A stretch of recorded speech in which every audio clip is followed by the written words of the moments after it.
फिर याकूब ने अपने पुत्रों को यह कहकर बुलाया, इकट्ठे हो जाओ, मैं तुमको बताऊंगा कि अंत के दिनों में तुम पर क्या क्या बीतेगा।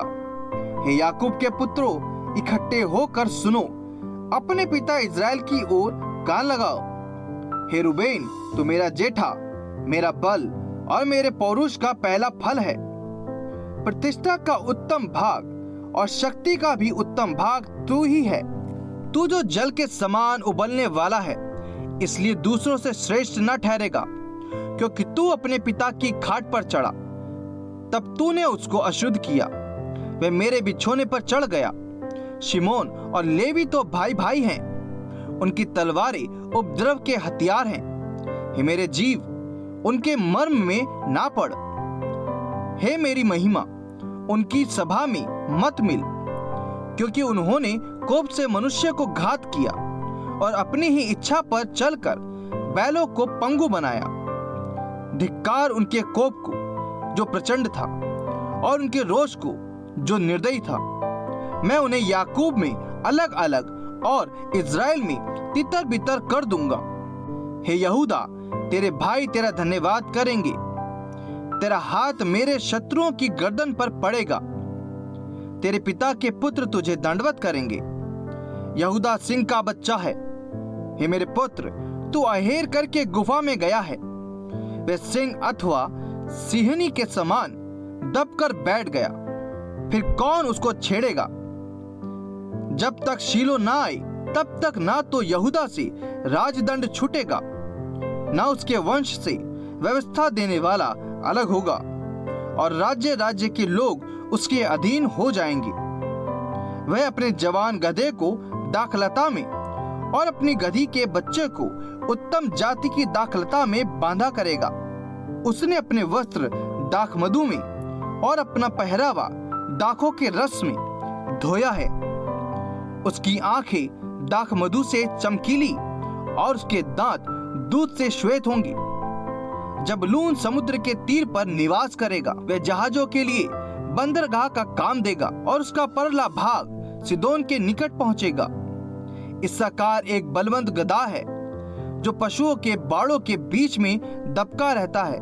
उसने एक विश्राम स्थान देखकर कि अच्छा है और एक देश की मनोहर है, अपने कंधे को बोझ उठाने के लिए झुकाया और बेगारी में दास का सा काम करने लगा।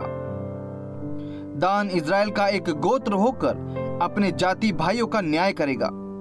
दान मार्ग में का एक सांप और रास्ते में का एक नाग होगा, जो घोड़े की नली को डसता है, जिससे उसका सवार पछाड़ खाकर गिर पड़ता है।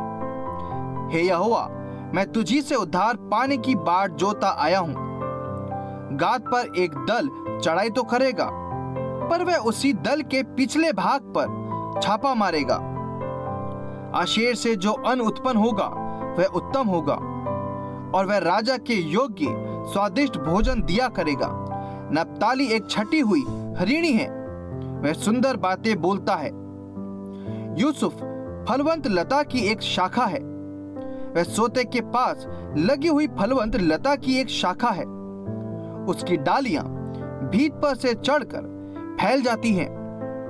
धनुर्धारियों ने उसको खेदित किया और उस पर तीर मारे और उसके पीछे पड़े हैं, पर उसका धनुष दृढ़ रहा और उसकी बाह और हाथ याकूब के उसी शक्तिमान परमेश्वर के हाथों के द्वारा फुर्तीले हुए, जिसके पास से वह चरवाहा आएगा जो इज़राइल की चट्टान भी ठहरेगा।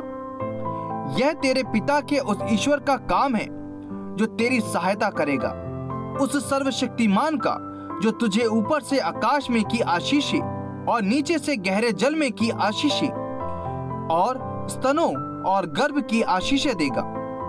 तेरे पिता के आशीर्वाद मेरे पितरों के आशीर्वादों से अधिक बढ़ गए हैं, और सनातन पहाड़ियों की मनचाही वस्तुओं के समान बने रहेंगे। वह यूसुफ के सिर पर जो अपने भाइयों से अलग किया गया था, उसी के सिर के मुकुट पर फूले फलेंगे। बिन्यामीन फाड़ने वाला भेड़िया है, सवेरे तो वह अहेर भषण करेगा और सांझ को लूट बांट लेगा। इज़राइल के 12 गोत्र यही हैं और उनके पिता ने जिस जिस वचन से उनको आशीर्वाद दिया वह यही हैं।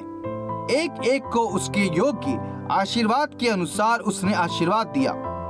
तब उसने यह कहकर उनको आज्ञा दी, मैं अपने लोगों के साथ मिलने पर हूँ, इसलिए मुझे हित्ती एप्रोन की भूमि वाली गुफा में मेरे बाप दादों के साथ मिट्टी देना, अर्थात उसी गुफा में जो कनान देश में ममरे के सामने वाली मकपेला की भूमि में है। उस भूमि को अब्राहम ने हित्ती एप्रोन के हाथ से इसलिए मोल लिया था कि वह कब्रिस्तान के लिए उसकी निज भूमि हो। वहां अब्राहम और उसकी पत्नी सारा को मिट्टी दी गई थी और वहीं इसहाक और उसकी पत्नी रिबका को भी मिट्टी दी गई और वहीं मैंने लिया को भी मिट्टी दी। वह भूमि और उसमें की गुफा हित्तियों के हाथ से मोल ली गई है।